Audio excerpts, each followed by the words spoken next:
السلام علیکم ناظرین، آج ہم آپ کو ایک ایسا انٹرویو دکھائیں گے جو کہ امارت اسلامی افغانستان کے ایک اہم لیڈر جناب سہیل شاہین صاحب سے ہم نے لیا۔ یہ انٹرویو آن لائن ہوا تھا اور اس میں ہم نے ان سے کئی سوالات کیے سہیل شاہین صاحب سے۔ پہلے تو میں سہیل شاہین صاحب کا ایک مختصر تعارف کرانا چاہوں گا کہ آپ امارت اسلامی افغانستان کی طرف سے اقوام متحدہ میں پرماننٹ نمائندے ہیں، اور اس کے علاوہ قطر دوحہ میں آپ ان کے جو پولیٹیکل جو ان کا آفس ہے امارت اسلامی افغانستان کا، اس کے وہاں سربراہ ہیں۔ آپ سوویت یونین کے خلاف جہاد میں بھی برسر پیکار رہے، اور اس کے علاوہ تحریک اسلامی طالبان افغانستان نے جب ابتدا شروع ہوئی، اس کی شروعات ہوئی 1994 میں، تو اس وقت سے آپ اس تحریک سے وابستہ ہیں۔ تو ابھی کیونکہ آپ اتنے ابتدا سے تحریک سے وابستہ تھے، تو ہم نے ان سے پہلا سوال یہ کہ جو آپ کے پہلے امیر ملا محمد عمر مجاہد، ان کو آپ نے کیسا پایا؟ ان کے بارے میں ذرا ہمیں کچھ بتائیے گا۔ بسم اللہ الرحمن الرحیم، نحمد و نصلی علی رسول الکریم، اما بعد۔ امیر المومنین ملا محمد عمر مجاہد صاحب رحمہ اللہ، وہ ایک راسخ العزم مرد مجاہد تھا، اور ہمیشہ اسلام کے تعالی کے لیے، اس کی بلندی کے لیے کام کرتا تھا، جہاد کرتا تھا، اسلامی نظام کے لیے جہاد کرتا تھا، کام کرتا تھا۔ اس کا وہ ہدف تھا، اپنی عوام کی خدمت کے لیے وہ خستگی ناپذیر طور پر کام کرتا تھا۔ تو انہوں نے سوویت یونین کے خلاف جہاد میں بھی شرکت کی تھی، ادھر جہاد کیا تھا۔ تو اسی نہج پر، اسی ہدف پر آخر تک وہ قائم رہا۔ اس کی تعامل دوسرے لوگوں سے بہت اچھا برخورد تھا، بہت اچھا کنڈکٹ تھا۔ تو ایک نمونہ تھا، مشعل راہ تھا ہم سب کے لیے۔ آپ کے جو موجودہ امیر ہیں، امیر المومنین ملا حیبت اللہ خنزادہ، وہ ابھی تک منظر عام پہ نہیں آئے، اور اس کے علاوہ یہ کہ ان کی شخصیت کے بارے میں آپ کیا جانتے ہیں؟ کچھ ہم ناظرین سے شیئر کریں۔ امیر المومنین شیخ حیبت اللہ اخنزادہ صاحب جو ہمارے قائد ہے، وہ ایک عالم ہے، شیخ ہے، تو اس کے علاوہ مجاہد ہے۔ تو وہ ایسا بھی نہیں کہ وہ کہتے ہیں منظر عام پر نہیں آئے، وہ اس کے کئی سفر انہوں نے کیا ہے، گیا ہے، کئی صوبوں میں، ہلمند میں گیا ہے، دوسرے صوبوں میں گیا ہے، اور کبھی کبھی قندھار میں بھی عام مناظر میں وہ ظہور ہوتے ہیں، ادھر اشتراک کرتے ہیں، اور اس کو بیان دیتے ہیں۔ مگر یہ حقیقت ہے کہ میڈیا کے ساتھ انہوں نے بات نہیں کی، لیکن عوام میں وہ ہمیشہ اس کے بیچ میں ہے، انہوں نے کئی جلسوں میں شرکت کی ہے۔ اللہ تعالیٰ کی نصرت کا کوئی ایسا واقعہ سنائیں جو آپ نے 20 سالہ جنگ میں آپ نے خود دیکھا ہو یا آپ نے سنا ہو مستند ذرائع سے۔ جی بالکل، ایسا واقعات ہے۔ میں تو اکثر یہ جو ہمارے سائٹ تھا، میڈیا سائٹ، اس میں تھا، پولیٹیکل سائٹ اس میں تھا، کبھی کبھار ایسا گیا ہوں، لیکن اکثر میری زندگی پولیٹیکل سائٹ میں کام کرتا تھا، وہ میڈیا سائٹ میں برابر کام کرتا تھا۔ لیکن ایک ایسا واقعات ہے، میں ایک واقعہ مثال کے طور پر ذکر کر رہا ہوں۔ جب آخر میں ہمارے جو فورسز کابل کے نزدیک تھے، تو یہ لوگوں کے بہت زیادہ ہجوم تھا بینک پر، افغانستان بینک پر، اور لوگ چاہتے تھے کہ وہ اپنے اکاؤنٹ سے پیسے نکلوا لے۔ وہ افغانستان بینک جو ہے ہمارے جو وہ پریزیڈنشل پیلس ہے، اس کے بہت ہی قریب ہے، نزدیک ہے۔ تو ادھر وہ سولجر جو تھے، پولیس جو تھے، انہوں نے یہ ہجوم پر، لوگوں کے ہجوم پر فائرنگ کھول دی، تاکہ لوگ مطلب ڈسپرس ہو جائے، تو اس پر فائرنگ کر دی. وہ پریزیڈنشل جو پالیسدہ اشرف غنی تھا کابل ایڈمنسٹریشن کے، وہ خوف سے مارے. انہوں نے کہا، یہ سوچا کہ یہ تو مجاہدین یہ پریزیڈنشل عرق تک پہنچ گئے ہیں، تو انہوں نے بالکل ادھر سے فرار کیا. ہیلی کاپٹر منگوائے یا ادھر موجود ہے، اس میں بیٹھ کے بغیر کسی چپل کے اس میں بیٹھ کے اور فرار ہو چکا. تو حالانکہ ہمارے فورسز کابل میں داخل بھی نہیں ہو چکے تھے اس ٹائم، البتہ کابل شہر کے آؤٹسکرٹ میں تھے. تو یہ ایک نصرت الہی ہے، میں سمجھتا ہوں یہ واضح نصرت الہی ہے. ابھی آپ کو کون سے وہ بنیادی چیلنجز درپیش ہیں جو آپ سمجھتے ہیں آپ کی فرسٹ پرائیورٹی ہیں یا آپ کی ترجیح ہیں کہ ان کو حل کیا جائے؟ میرے خیال میں ہمارے جو چیلنجز ہے 3. ایک تو اکانومک چیلنج ہے کہ افغانستان کے 80% سے زیادہ لوگ پاورٹی کے لائن کے اندر زندگی گزار رہی ہے. بہت انمپلائمنٹ ہے، پاورٹی ہے، تو اس پر غالب آنا ہے. اور دوسرا یہ ہے کہ ہم 6 مہینے ہو چکے ہیں لیکن کوئی ملک نے ہم کو ریکگنائز نہیں کیا ہے، اسلامی ممالک نے بھی نہیں کیا، حالانکہ اس کے ابلیگیشن ہے بحیثیت ایک امت کے ایک جسد کے حیثیت سے کہ ہمیں ریکگنائز کریے اور اپنی وجیبے کو ابلیگیشن کو انجام دے. وہ نہیں ہو چکا ہے. اور دوسرا یہ ہے کہ ہمارے خلاف کئی طرح کے کنسپیریسیز ہو رہی ہے جو اوپن بھی ہے، سیکریٹ بھی ہے، اور ایک اسلامی نظام کو برداشت نہیں کرتے. یہ بھی ایک چیلنج ہے کہ ہم کسی اس کو نپٹا سکے، اس کو چیلنج پر غالب آ سکے. یہ مین چیلنجز ہے، اور ایسا بھی اور بھی ہو، لیکن یہ مین ہے میرے خیال میں جو ابھی میرے ذہن میں ہے. لیکن اللہ تعالیٰ کے نصرت سے امید ہے جو ہم نے بڑے چیلنجز پر غالب آئے گئے ہیں. انشاءاللہ اگر اللہ تعالیٰ کے نصرت ہو انشاءاللہ ہوگی، اور اپنے عوام کی حمایت سے اس پر بھی غالب آئیں گے انشاءاللہ. جماعت اسلامی افغانستان کی حکومت کو ابھی تک کسی بھی حکومت نے دنیا کی تسلیم نہیں کیا.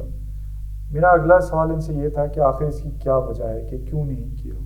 ہم نے تو جو شرائط ہے ضروری ہے، جو سارے افغانستان پر کنٹرول وہ ہمارے پاس ہے، حاکمیت ہمارے پاس ہے، لوگوں کے سپورٹ ہمارے پاس ہے، افغانستان کے جو بھی سرحدیں ہے، بارڈرز ہے، وہ ہمارے پاس ہے، افغانستان کے کیپٹل سٹی کابل ہمارے پاس ہے.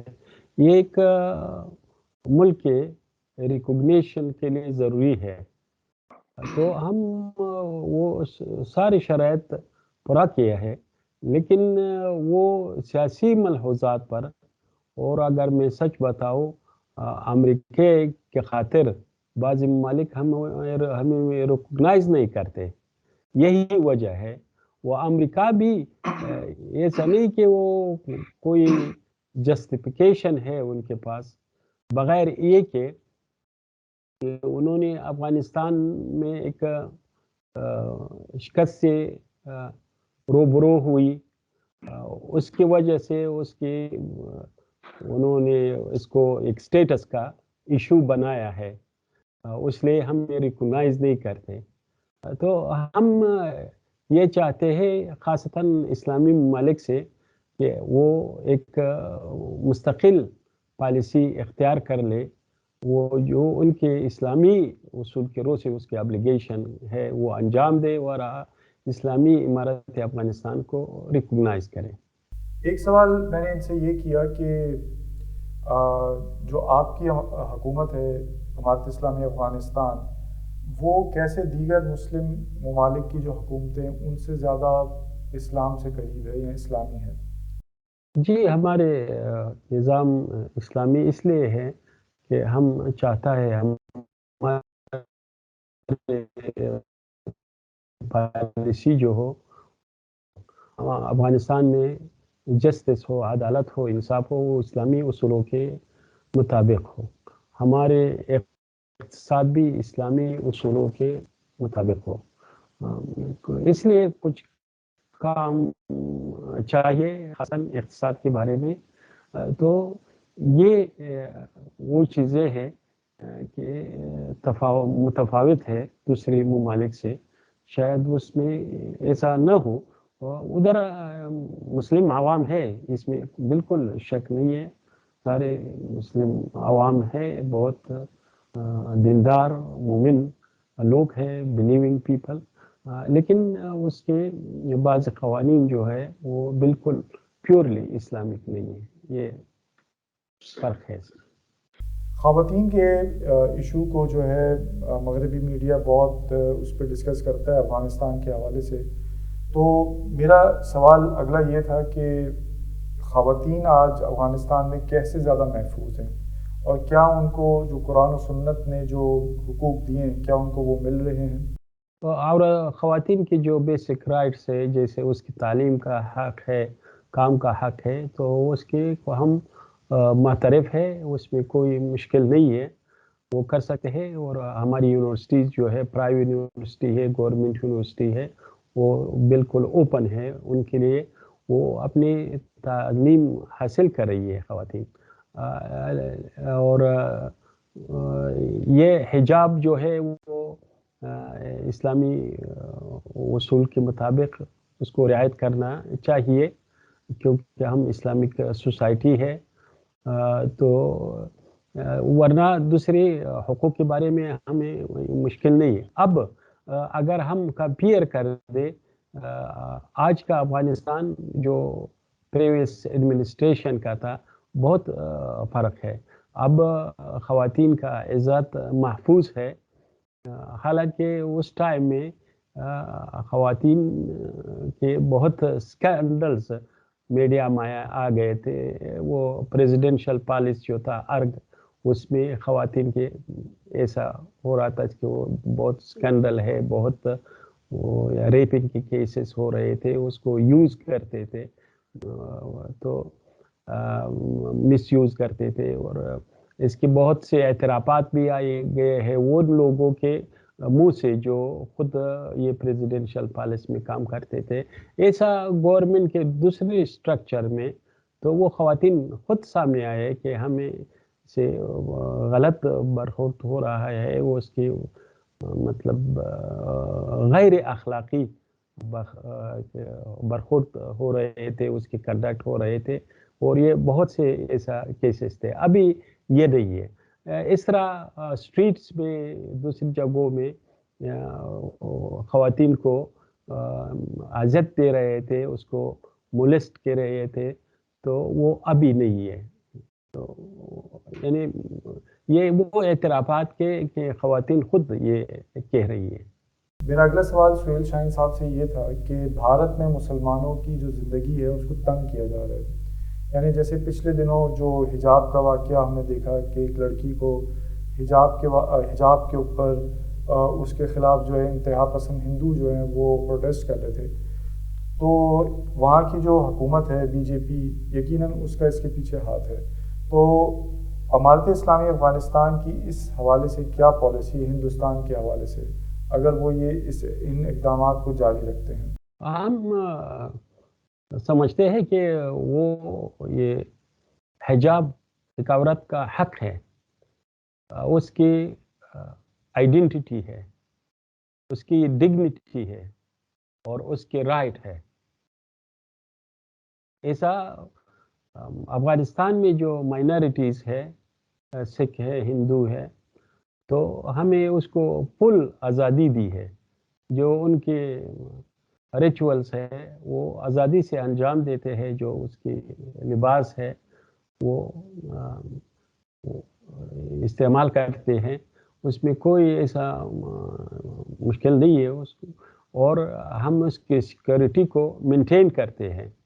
اسی طرح جو مائنارٹیز مسلم مائنارٹیز دوسرے ممالک میں، انڈیا میں، دوسرے ممالک میں، یہ اس کے حق ہے، اس کی آئیڈینٹی ہے. کیوں وہ ان سے اس کا حق چھینتے ہیں، اس کی آئیڈینٹی چھینتے ہیں، اس دوسری طرف اس کے ہیومن رائٹس کے نعرے بھی لگاتے ہیں؟ یہ تو بالکل کنٹریڈکٹری ہے۔ تو اس سے وہ حق نہ لے، ہماری پالیسی ہے کہ جو بھی مائنورٹی سے اس کو اس کا حق ملنا چاہیے۔ پچھلے دنوں ہم نے یہ دیکھا کہ پاکستان اور افغانستان کے درمیان جو بارڈر ہے ڈیورنڈ لائن، اس کے اوپر جو پاکستان نے باڑ لگائی ہوئی ہے، اس پہ کچھ کشیدگی والا ماحول پیدا ہوا تھا دونوں ممالک میں۔ اس حوالے سے میں نے سہیل شاہین صاحب سے جاننا چاہا کہ ڈیورنڈ لائن کے حوالے سے اور یہ باڑ کے حوالے سے ان لوگوں کی کیا پالیسی ہے یا کیا سوچ ہے؟ ایک تو یہ ہے کہ افغانستان کی سرزمین کسی ملک کے خلاف استعمال نہ ہو، یہ ہماری کمٹمنٹ ہے اور پالیسی ہے، ہم اس کو اجازت نہیں دیں گے۔ اگر ایسا کوئی چیز ہو تو ہمارے اور پاکستان کے بیچ ڈپلومیٹک چینلز ہے، اس کے ذریعے لایا جائے اور اس پر بات کی جائے تاکہ وہ حل ہو جائے۔ دو برادر مسلم ملک ہے اور بہت سے تعلق ہے ہمارے، ثقافتی ہے، عقیدوی ہے، تاریخی ہے۔ تو اگر ایسے کچھ مسائل ہو، اسکیرمشش ہو بارڈر پہ، تو وہ لوکل کے طرح نیچر میں ہو تو وہ حل ہو سکتے ہیں، دونوں بات چیت کے ذریعے حل ہو سکتے ہیں، وہ چینلز بھی اوپن ہیں دونوں ممالک کے۔ تو میرے خیال میں ایسا ہونا چاہیے۔ اور دوسرا جو بھی بڑے مسائل ہو وہ ریلیٹڈ ہے دونوں عوام کے لیے، دونوں نیشن ریلیٹڈ ہے، تو اس پر میں ابھی کمنٹ نہیں کرتا، میں اس پر کمنٹ کرتا ہوں کہ جو بھی مسئلہ ہو وہ ڈپلومیٹک چینل کے ذریعے لانا چاہیے اور حل کرنا چاہیے۔ بہت سے ایسے مسلمان ہیں جو کہ امارت اسلامی افغانستان کی حکومت کی مدد کرنا چاہتے ہیں لیکن وہ افغانی نہیں ہیں۔ میرا اگلا سوال سہیل شاہین صاحب سے یہ تھا کہ جو مسلمان آپ کی مدد کرنا چاہتے ہیں تو وہ کن کن ذرائع سے اور کیسے مدد کر سکتے ہیں؟ جی یہ تو ہے واقعی، جو بھی مسلم ہے جیسے ایک جسد کی طرح ہے، ایک باڈی کی طرح ہے، تو اس کی وہ خوشی میں بھی شریک ہوتے ہیں اور غم اور ٹریجڈی میں بھی شریک ہوتا ہے، جو درد ہو اس کو بھی احساس کرتے ہیں۔ یہ ایک چیز طبیعی ہے۔ جو پہلے تو یہ ہے کہ وہ دعا کرے کہ ہم یہ سارے سازشیں جو ہے، مشکلات جو ہے، اس کے ہم نکل آئے۔ دوسرا یہ ہے جو ہیومینیٹیرین اسسٹنس ہے، ضرورت ہے افغانستان کے لیے، وہ بھی ہر جگہ ہو، وہ اس میں مدد کر سکتے ہیں، کیونکہ جو ہم اکانومک پرابلمس چیلنجز سے وہ فیس کر رہے تھا کہ اس پر غالب آ جائے، وہ اس کے نتیجے میں انشاءاللہ یہ نظام بھی قوت پکڑے گی اور مضبوط ہو جائے گی۔ بہت سے دینی مفکرین، اسلامی تجزیہ نگار، وہ یہ سمجھتے ہیں کہ جو امارت اسلامی افغانستان کی حکومت ہے اور ان کی جو یہ فوج ہے، یہ غالباً یہ وہی فوج ہے یا وہی لشکر ہے جس کا ذکر احادیث میں آتا ہے کہ جو خراسان سے ایک لشکر اٹھے گا، جو کہ امام مہدی کا لشکر ہوگا یا ان کی مدد کرے گا اور ہندوستان کی طرف بھی جائے گا اور اسلام کے غلبے میں اس کا ایک اہم کردار ہوگا۔ تو آخر سہیل شاہین صاحب اور ان کی حکومت اس طرح کے تجزیوں کے بارے میں ان کی کیا پالیسی ہیں یا وہ کیا سمجھتے ہیں اس حوالے سے، اس پہ میں نے چاہا کہ وہ تھوڑا اس پہ روشنی ڈالیں۔ جی ہمارے جو 20 سال قربانیوں اور جد و جہد کے بعد اور امریکہ اور اس کے ساتھ 54 اور ممالک تھے، اس کے خلاف نے جہاد کیا اور افغانستان کی آزادی کو حاصل کیا، ادھر اسلامی نظام کو قائم کیا، اور اب بھی بہت سے چیلنجز ہے، سازشیں ہے، اس کو بھی ہم مقابلہ کرتے ہیں، تو ہم اس پر فوکس کرتے ہیں۔ رہا دوسری احادیث اور جو موضوعات ریلیٹ کرتے ہیں ریلیجس اسکالرس کو، اس کو چھوڑتے ہیں وہ اسکالرس کے لیے۔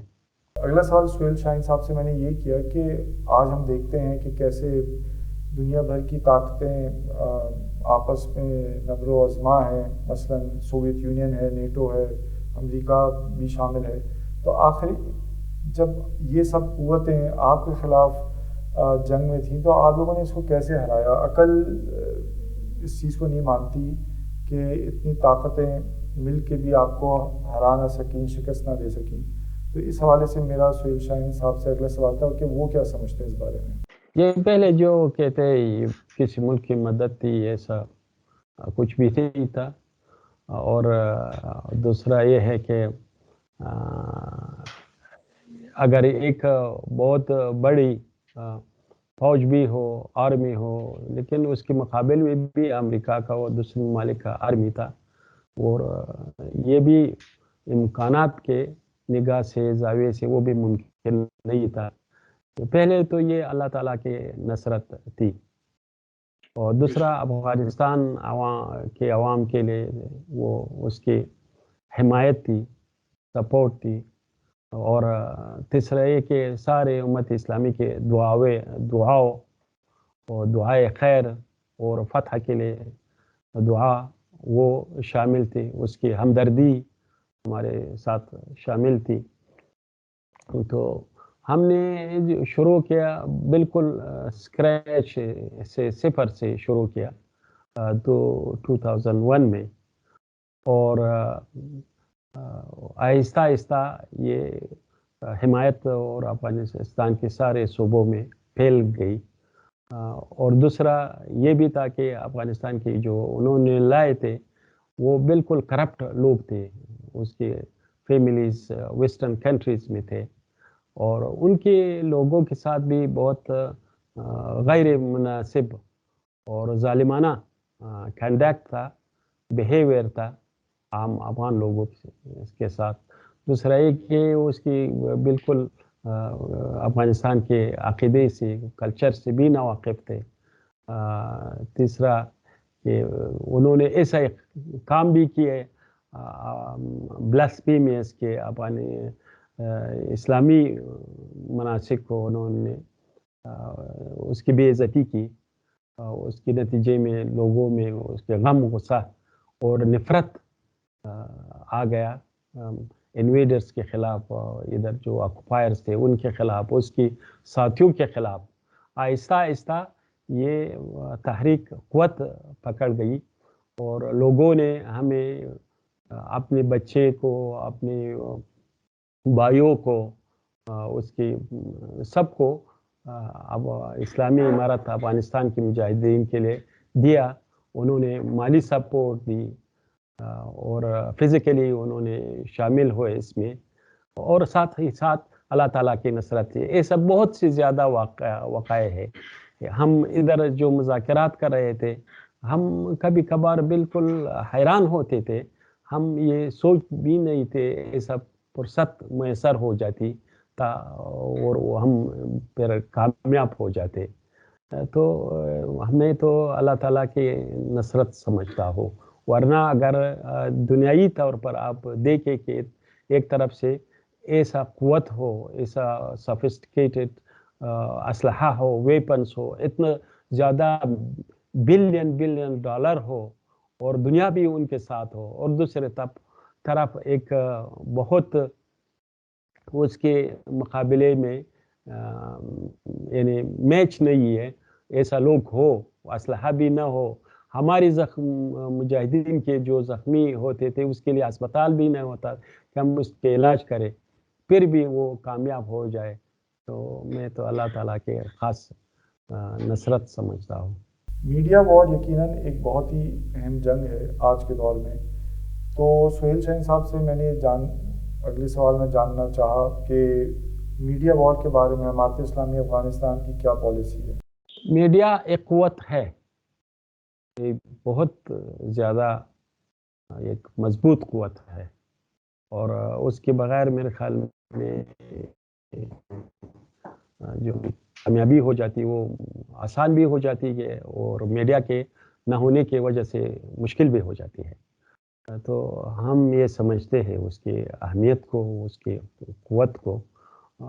پچھلے 20 سال میں جو بھی ویسٹرن میڈیا تھے اس کو ہم کو ٹیررسٹ سمجھتے تھے، اور جو بھی وہ غلط کام کرتے، ظلم کرتے تھے، اس کو ایک اچھا کام سمجھتے تھے، حالانکہ یہ حقیقت ایسا نہیں تھا، اور ایسا دوسرے ممالک میں بھی ایسا ہے۔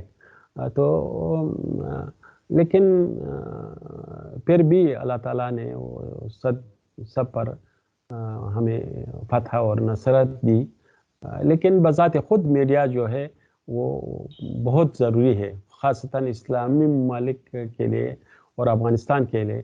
میں سمجھتا ہوں اس کے لیے یہ بجٹ میں ایک خاص پورشن اس کے لیے الوکیٹ کرنا چاہیے، اور اس کو بھی اس نگاہ سے دیکھے جیسے آرمی ہے جو اس کے لیے بجٹ کو مختص کرتے ہیں، اس کے لیے میڈیا کے لیے بھی مختص کرے۔ ہمارے میڈیا کمزور ہے، میں مانتا ہوں، لیکن اس کو قوی کرنا چاہیے اور بوسٹ کرنا چاہیے۔ اور میرا آخری سوال سہیل شاہین صاحب سے یہ تھا کہ پوسٹ کی کاشت کے اوپر ان کے اوپر تنقید کی جاتی ہے کہ آپ لوگ پوسٹ کی کاشت سے جو ہے اپنے فنڈز جنریٹ کرتے ہیں، آخر پاپی کلٹیویشن یعنی پوسٹ کی کاشت، اس کے حوالے سے امارت اسلامی افغانستان کی کیا پالیسی ہے؟ اور کچھ آخر میں یہ بات بھی بتاتے چلیں کہ آپ ہماری ان کاوشوں کو جو میڈیا کے ذریعے ہم اسلام کے حوالے سے، قرآن و سنت کے حوالے سے جو کر رہے ہوتے ہیں، ان کو آپ کیسا دیکھتے ہیں؟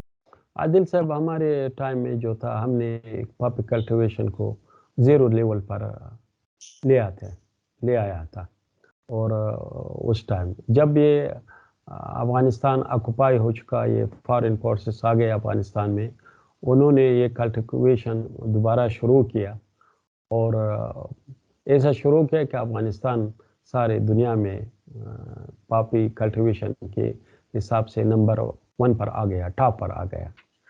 تو ہمارا پالیسی پھر ابھی بھی وہی ہے کہ ہم پاپی کلٹیویشن کو زیرو لیول پر لے آئے، لیکن اس کے لیے یہ بھی ضروری ہے کہ دوسرے ممالک ہمارے ساتھ کوآپریشن کرے، تاکہ جو دیہاقین ہے، فارمرز ہے، اس کے لیے سبسٹیوٹ پلانٹیشن ہم پرووائڈ کریں، سیڈز پرووائڈ کریں، اس کے ساتھ ہیلپ کرے، کیونکہ بہت سے دیہاقین اکانومک ویکنس کی وجہ سے بھی اس کام کو کرتے ہیں۔ تو لیکن ہماری پالیسی کے اس کو بالکل ہم ختم کریں۔ ہم یہ پالیسی جو پہلے تھا ابھی بھی یہ پالیسی ہے، اور یہ پریکٹیکل یہ ہے کہ یہ جو پاپی کلٹیویشن جو زیادہ ہوا ہے افغانستان میں، تو اس ٹائم میں ہوا جب یہ افغانستان آکوپائی تھا۔ انشاءاللہ مستقبل میں ہم کوشش کرتے ہیں کہ اس کو بالکل ختم کر دے۔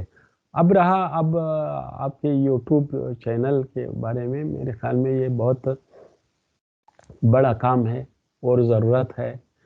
جیسے میں نے پہلے کہا کہ میڈیا ایک بہت بڑی قوت ہے، اور اسلامی ممالک میں اس بارے میں انہوں نے توجہ نہیں دیا، اس کو توجہ دینا چاہیے، اس پر خرچ کرنا چاہیے، اس کے لیے بجٹ الگ کرنا چاہیے، اور یہ بہت بڑا مشن ہے اور ضروری ہے اس وقت میں جو کہ میڈیا کے دور ہے۔ تو آپ کام کر رہے ہیں، تو میرے خیال میں یہ بہت بڑا کام کر رہے ہیں، بہت بڑا میدان میں جہاد کر رہے ہیں۔ ناظرین، امید ہے آپ کو یہ انٹرویو پسند آیا ہوگا۔ ہمارے اس چینل کو سبسکرائب کریں اور اس ویڈیو کو آگے زیادہ سے زیادہ شیئر کیجیے۔